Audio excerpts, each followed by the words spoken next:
একদম all India consumer price index অনুযায়ী দিয়ে দিতে হবে, এটা স্ট্যাটুটারি রাইট। এবং এটা হাইকোর্টও মান্যতা দিয়েছে, সুপ্রিম কোর্টও এই কার্যত মান্যতা দিয়ে দিয়েছে। তাই এরপরে যেটা ষষ্ঠ বেতন কমিশনে করেছে এটার কোনো মূল্যই নেই, বোকা বানানোর চেষ্টা মানুষকে, আর কিচ্ছু না। এই যে ডিএটা দিচ্ছে না, এর জন্য যে কী থাপ্পড় খেতে হবে তার জন্য শুধু অপেক্ষা করে থাকুন। বললেও হতো, কারণ এই ধরনের কাজ, এই ধরনের যে কোনো দুষ্কৃতিমূলক কাজের সঙ্গে তৃণমূল কংগ্রেস যুক্ত থাকবে। সব থেকে বড় প্রশ্ন হলো, একজন প্রাক্তনী কী করে সন্ধ্যে 7:30টায় সাউথ কলকাতা ল কলেজে ঢুকছে, বা প্রিন্সিপাল তাকে অ্যালাউ করছে কী করে? তার মানে কলেজ কর্তৃপক্ষ কি এর সঙ্গে জড়িত? বিকৃত মানে মানসিক বিকৃতির পরিচয়। এবং বেসিক্যালি যেটা দেখা যায়, বেশি ক্ষমতা এসে গেলে ক্ষমতার অপব্যবহার। এবারে 27শে জুনের মধ্যে যে বকেয়া ডিএর 25% দেওয়ার কথা ছিল, এখনো পর্যন্ত কিন্তু সেই ডিএ মেলেনি। অন্যদিকে 15ই জুন যে বিজ্ঞপ্তি দেওয়ার কথা, ডিএ দেওয়ার থেকে বড় কথা বিজ্ঞপ্তি এখনো পর্যন্ত জারি হয়নি। কি বলবেন সে বিষয়ে? স্বাভাবিক ব্যাপার, যে কোনো এই যে আমাদের সরকার আছে, তৃণমূলের সরকার, এরা আইন মানে না, আইনের শাসন মানে না। স্বাভাবিক ব্যাপার, ডিএ দেবে না, আইন ডিএ দেবে না, এটা ঠিকই করেছে। এবং কীভাবে ডিএটা নিতে হয় সেটা আমি বা আমরা যারা লড়ছি সুপ্রিম কোর্টের সিনিয়ররা, সেটা আমরা জানি। কলার ধরে ডিএটা ঠিক আমরা আদায় করে নেব, সেটা ইস্যু না।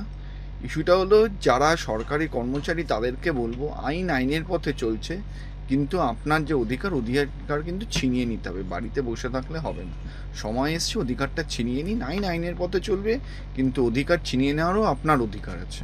কিন্তু যেমনটা জানা যাচ্ছে, রাজ্যের পক্ষ থেকে নাকি আরো 6 মাস সময়সীমা চাওয়া হয়েছে। দেখুন, এটা হলো ডিলেটারি ট্যাকটিক্স। যদি আপনার রাজ্যের পয়সা থাকে, যে ভাতা দেব, যাদের চুরি করে চাকরি গেছে তাদের ভাতা দেওয়ার পয়সা যদি থাকে, যদি আপনার পয়সা থাকে বিভিন্ন জায়গায় মানে কি বলবো ডিস্ট্রিবিউট করার, সরকারি টাকা যেরমভাবে, আর যারা ন্যায্য প্রাপ্য, যারা এই টাকার ন্যায্য দাবিদার দিয়ে তাদের দেওয়ার নেই, এটা মানা যায় না। এটা হলো ডিলেটারি ট্যাকটিক্স, আর কিচ্ছু না। সরকার দেবে না। বেসিক্যালি সরকার যেটা চাইছে, গালে থাপ্পড় খেতে, সুপ্রিম কোর্টে থাপ্পড়টা খেলে এবার দেবে। কিন্তু এই বিভিন্ন জায়গা, যেমনটা আমরা বিভিন্ন জায়গা থেকে জানতে পারি, যে বিভিন্ন জায়গা থেকে নাকি ইতিমধ্যেই রাজ্যে একাধিক কর নেওয়া হয়েছিল, মানে একাধিক ধার ঋণ বিভিন্ন জায়গা থেকে নেওয়া হয়েছিল, বিভিন্ন ব্যাংক থেকে। সেটা রাজ্যের প্রবলেম, সেটা তার জনগণের প্রবলেম না। যদি মনে করে রাজ্য চালাতে পারছে না, ছেড়ে দিক, রাজ্যপাট ছেড়ে দিক, রেজিগনেশন দিয়ে দিক। যদি রাজ্য চালাতে হয়, আইন মেনে চালাতে হবে, ডিএ সবাইকে দিতে হবে, যার যেটা প্রাপ্য সেটা দিতে হবে। এত চোরদের বাঁচানোর জন্য সুপ্রিম কোর্টে যে টাকা খরচা হচ্ছে সেটা করুক না। এই ডিএ মামলা করে 6 মাস টাইম, সেখানেও তো টাকা দিতে হবে, সেই টাকাগুলো তো করের টাকায়, সেগুলো দেওয়া বন্ধ করুক। ভুলভাল সুপ্রিম কোর্টে গিয়ে অ্যাপিল করা বন্ধ করুক, করে ডিএটা দিক। দাদা, ষষ্ঠ বেতন কমিশনের যে রিপোর্ট 25শে জুন পাবলিশ করা হয়েছে, তাতে স্পষ্টত লেখা ছিল যে all Indian consumer price index অনুযায়ী ডিএ দিতে হবে। এটা কোনো বাধ্যবাধকতা নেই, ডিএ একদম বাধ্যবাধকতা, এটা স্ট্যাটুটারি রাইট। একদম all India consumer price index অনুযায়ী দিয়ে দিতে হবে, এটা স্ট্যাটুটারি রাইট। এবং এটা হাইকোর্টও মান্যতা দিয়েছে, সুপ্রিম কোর্টও এই কার্যত মান্যতা দিয়ে দিয়েছে। তাই এরপরে যেটা ষষ্ঠ বেতন কমিশনে করেছে এটার কোনো মূল্যই নেই। তাহলে ষষ্ঠ বেতন কমিশনটা কি পুরোটাই সেই কন্টেম্পট অফ কোর্ট এড়ানোর জন্য বলা যেতে পারে? দেখুন, কন্টেম্পট অফ কোর্ট কিনা, মানে আবারও যেটা এই সরকার বরাবর করে এসছে, সেটা হলো ছলনা করা, আর কিচ্ছু না। বোকা বানানোর চেষ্টা মানুষকে, আর কিচ্ছু না। এই যে ডিএটা দিচ্ছে না, এর জন্য যে কী থাপ্পড় খেতে হবে তার জন্য শুধু অপেক্ষা করে থাকুন। কিন্তু ডিএ দেওয়াটা ঐচ্ছিক, রাজ্য যে কর্মচারী তাদের নাকি মানে অধিকার নয়। দেখুন, এটা হাইকোর্ট বলে দিয়েছে, এরপরে এই কথা বলার কোনো মানে নেই যে ডিএটা আমার অধিকার, সেটা রাজ্যের দান না, সেটা হাইকোর্ট বলে দিয়েছে। এবং সুপ্রিম কোর্টও মান্যতা দিয়েছে কার্যত, না হলে তো আর বলতো না 25% আপনি দিয়ে দিন। এরপরে এই কথাগুলো বলারই কোনো মানে নেই। 50% দিতে গেলে তাদের কোমর ভেঙে যাবে, 25%-র জন্য আরো 6 মাস বিজ্ঞপ্তি জারি হয়নি। তাহলে কোন ভিত্তিতে, কোন এই যাদের চাকরি চলে গেছিল গ্রুপ সি গ্রুপ ডি চুরির দায়, তাদের ভাতা দিচ্ছিল, কোথা থেকে টাকা আসছিল? দীঘার মন্দির কালচারাল হাব, মন্দির দেওয়া, মসজিদ করা সরকারের কাজ তো সেটা না। মন্দির মসজিদ করা সরকারের কাজ হলো মানুষের উন্নয়ন করব, সেই উন্নয়নটা করতে পারছে না বলেই মন্দির মসজিদ নিয়ে লড়াই লাগিয়ে দিচ্ছে, যাতে করে মানুষ চুপ থাকে। দাদা একেবারেই অন্য প্রসঙ্গে আসবো। কসবা অর্থাৎ দক্ষিণ কলকাতার ল কলেজে আবারও গণধর্ষণ, যেখানে আরজি কর এখনো দগদগে অবস্থায় বিচারহীন, তামান্না বিচারহীন, সেই জায়গায় আবারও গণধর্ষণ। দেখুন, পশ্চিমবঙ্গে কোনো আইন শৃঙ্খলা নেই। আমি যা খবরে দেখলাম সন্ধ্যে 7:30 নাকি ঘটনাটা ঘটেছে। কি করে সন্ধ্যে 7:30 সাউথ ক্যালকাটায় ওই আর যেই জায়গাতে ওই ল কলেজটি একটা যথেষ্ট বিজি এরিয়া, সেইখানে এরকম একটা ঘটনা ঘটলো, পুলিশ জানতে পারলো না, কিচ্ছু জানতে পারলো না। আইন বলে বা আইনের শাসন পশ্চিমবঙ্গে নেই। উল্টে আপনি দেখবেন, আমি আপনাকে আজকেই বলে দিচ্ছি, যারা এটার প্রতিবাদ করবে, যে কোনো রাজনৈতিক দল, দেখবেন তাদের ওপর পুলিশ লাঠিচার্জ করবে। আর এর চেয়ে বেশি কিছু ঘটনাটা ঘটে গেছে এসএফআই, কংগ্রেস এবং সাথে আমাদের যে আরজি করে যে মঞ্চ তৈরি হয়েছিল অভয়া মঞ্চ, তারা একত্রিতভাবে গেছিল থানা ঘেরাওয়ে। সেখানে পুলিশ একটিও কথা না বাড়িয়ে সমানে লাঠিচার্জ করেন, অনেকে লেগেছে, হাত দিয়ে রক্তপাত হচ্ছে। সেটাই, পুলিশ তো সেটাই করতে পারবে। যারা শান্তিপূর্ণ প্রতিবাদ করবে তাদের উপর পুলিশ লাঠিচার্জ করবে, যারা অন্যায় করবে তাদের পুলিশ কিছু করতে পারবে না। এটাই এখন পশ্চিমবঙ্গের ট্রেন্ড।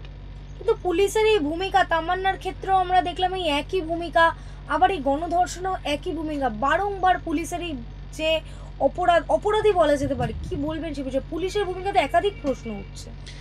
দেখুন, এই বিষয়ে এই মুহূর্তে আমি কিছু বলবো না। তার কারণ হলো, আমি শুনলাম যে সবে নাকি এফআইআর হয়েছে, 2জন নাকি অ্যারেস্টও হয়েছে। কিছুদিন গেলে বোঝা যাবে যে পুলিশ সত্যি কিভাবে কাজ করছে বা কাজ করার কোনো সদিচ্ছা আছে। দাদা কাজ করার সদিচ্ছা আমরা যেমনটা জানতে পারছি, যিনি প্রাক্তন এই যে অভিযুক্ত প্রাক্তন, তিনি টিএমসির টিএমসির সাথে সরাসরি যুক্ত এবং তিনি আলিপুর কোর্টে প্র্যাকটিস করছেন। এটা আপনি না বললেও হতো, কারণ এই ধরনের কাজ, এই ধরনের যে কোনো দুষ্কৃতিমূলক কাজের সঙ্গে তৃণমূল কংগ্রেস যুক্ত থাকবে। সব থেকে বড় প্রশ্ন হলো, একজন প্রাক্তনী কি করে সন্ধ্যে 7:30 সাউথ কলকাতা ল কলেজে ঢুকছে বা প্রিন্সিপাল তাকে অ্যালাউ করছে কি করে? তার মানে কলেজ কর্তৃপক্ষ কি এর সঙ্গে জড়িত? তারা কি করে একজন প্রাক্তনীকে, কলেজের সিকিউরিটি কোথায়, একজন প্রাক্তনী কোন ভিত্তিতে, কিসের ভিত্তিতে কলেজে ঢোকে? এটাও তো প্রশ্নের মুখে। কি করে তাকে ঢুকতে দেওয়া হচ্ছে, তার পারমিশন পাচ্ছে কি করে, সে ইউনিয়ন রুমে ঢুকছে কি করে, কিসের সাহসে? তার মানে এর সঙ্গে যুক্ত আছে কলেজ কর্তৃপক্ষ, না হলে তো ওখানে ঢুকতে পারে না। সিকিউরিটি, আপনি জানতো একটা কলেজে সন্ধ্যে 7:30 ঢুকতে দেবে আপনাকে? আপনারও যা স্ট্যাটাস, একজন প্রাক্তনীরও তাই স্ট্যাটাস। কি করে ঢুকছে? দাদা সেই ছেলেটা বা মেয়েটা, যেই অভিযুক্ত প্রাক্তনী, তিনি আইন নিয়ে কারবার, তার আইন তার ভাষা, সেই জায়গায় এই গণধর্ষণ কাম্য? আপনিও তো একজন আইন। দেখুন, কোনো জায়গাতেই গণধর্ষণ কাম্য না, সেটা হসপিটাল হোক কি ল কলেজ হোক বা কোনো জায়গাতেই হোক, কোনো জায়গাতেই এটা কাম্য না। আইন কলেজ বলে কাম্য না, বা কোনো জায়গাতেই এটা কাম্য না। এটা বিকৃত, মানে মানসিক বিকৃতির পরিচয়। এবং বেসিক্যালি যেটা দেখা যায়, বেশি ক্ষমতা এসে গেলে ক্ষমতার অপব্যবহার। যে প্রাক্তনী, তাকে 7:30 সময় কলেজে ঢুকছে মানে তার নিশ্চয়ই সে তৃণমূলের কোনো ক্ষমতাবান লোক, যাকে কেউ বারণ করতে পারে না। সেটাই তার প্রতিফলন আজকে এটা দেখা যাচ্ছে। দাদা একেবারেই শেষ প্রশ্ন, রাজ্যের কর্মচারীরা যেখানে ডিএ পাচ্ছে না, একের পর এক গণধর্ষণ, সেই জায়গায় আমরা দেখতে পাচ্ছি মুখ্যমন্ত্রী দীঘার রথযাত্রায় একেবারে উন্মাদ হয়ে উঠেছেন। তিনি বাদরকে বিস্কুট কলা খাওয়াচ্ছেন, এই চিত্র আমরা দেখতে পাচ্ছি। সোনার ঝাঁটা দিয়ে রাস্তা ঝাড় দিচ্ছেন। রাজ্যটা কোথায় গিয়ে দাঁড়িয়েছে শেষ পর্যন্ত? দেখুন, মানুষকে ভাবতে হবে, রাজ্যের লোককে ভাবতে হবে যে তারা কি এই ধর্ম নিয়ে পড়ে থাকবে। এবং এটাই কিন্তু রাজনৈতিক দল তৃণমূল কংগ্রেস চায়, যে ধর্ম নিয়ে পড়ে থাকুক। এই সব জিনিস সমস্ত সেকেন্ডারি। এই মানুষকে, এই অন্যায় অবিচার যত বাড়বে, মানুষকে তত ধর্মের সুড়সুড়ি দেওয়ার চেষ্টা করা হবে। মানুষকে ভাবতে হবে যে ধর্ম নয়, আমাদের জীবিকা চাই, আমরা আইনের শাসনে থাকতে চাই। এটা মানুষকেই ডিসাইড করতে হবে।